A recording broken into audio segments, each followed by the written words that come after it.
From Gaza to Lebanon, from Damascus to Doha, the Middle East has been reshaped in less than 2 years. The fall of Bashar al-Assad, the rise of Hezbollah's shadow war, Israel's strike on Qatar, and talk of a greater Israel.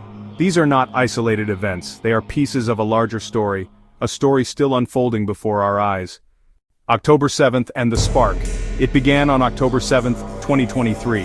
Hamas launched a massive surprise attack on Israel. In just hours, hundreds of Israelis were dead, thousands wounded, and the nation was in shock. Israel's response was swift and devastating. Gaza was bombarded, whole neighborhoods flattened, and the war spiraled into a regional crisis. Hezbollah joins the war. The very next day, October 8th, Hezbollah fired rockets and drones from Lebanon into northern Israel.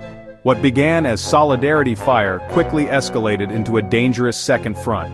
By 2024, Israel and Hezbollah were locked in near-daily exchanges. Rockets, drones, artillery. Over 90,000 Lebanese civilians fled South Lebanon, while Israeli border towns were evacuated. Hezbollah still holds one of the most powerful arsenals in the world. Over 150,000 rockets supplied by Iran. But Israel's air campaign, targeting command centers, warehouses and supply lines, has crippled much of that capacity. This is not yet a full-scale war, but it is the shadow of one, a conflict that could explode at any moment. Assad's fall, then came December 8, 2024, Damascus fell. After more than 2 decades in power, Bashar al-Assad was overthrown. Rebel forces, backed by Turkey, stormed the capital. Assad fled to Russia. For Israel and its allies, this was a strategic earthquake. Iran lost its key ally and land bridge into Lebanon. But Syria's collapse also unleashed chaos. Jihadist groups, militias, and foreign powers scrambling for control. Washington and Tel Aviv. Through it all, the United States remained Israel's strongest backer, but not without tension. President Biden gave Israel his rock-solid and unwavering support, sending weapons and pushing ceasefire talks. By early 2025, a U.S.-brokered deal brought a fragile pause in Gaza and freed hostages.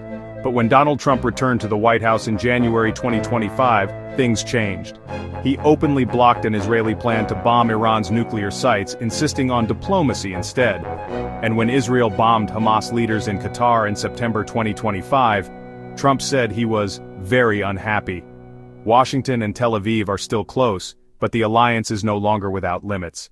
Secret plans and shadow wars. Behind the headlines, secret strategies have leaked into the open. In October 2024, classified U.S. documents revealed Israel's preparations for a strike on Iran's nuclear program. Flight paths, drone operations, munition stockpiles. The leak shocked both Washington and Jerusalem. At the same time, Gulf monarchies have quietly engaged Israel in backchannel talks. Saudi Arabia and the UAE, once fierce critics, are exploring security deals with Tel Aviv to counter Iran.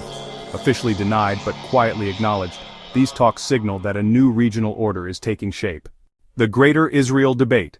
Amid war and diplomacy, an old idea has resurfaced, the myth of Greater Israel. For decades, critics accused Israel of wanting to expand from the Nile to the Euphrates. In reality, this was never official policy, more a mix of ideology and propaganda. But in August 2025, Prime Minister Netanyahu fueled controversy when he said he felt very much connected to the vision of Greater Israel. Arab leaders called it proof of expansionism. Israeli officials dismissed it as rhetoric, but the damage was done. The phrase once again haunts the region. Today, the Middle East is on the edge of transformation. Hezbollah battered but not broken. Syria without Assad. Gaza in ruins. Israel striking even in Qatar, and secret deals reshaping alliances behind the scenes. This is more than a series of wars. It is the rewriting of the region's future, and it has only just begun.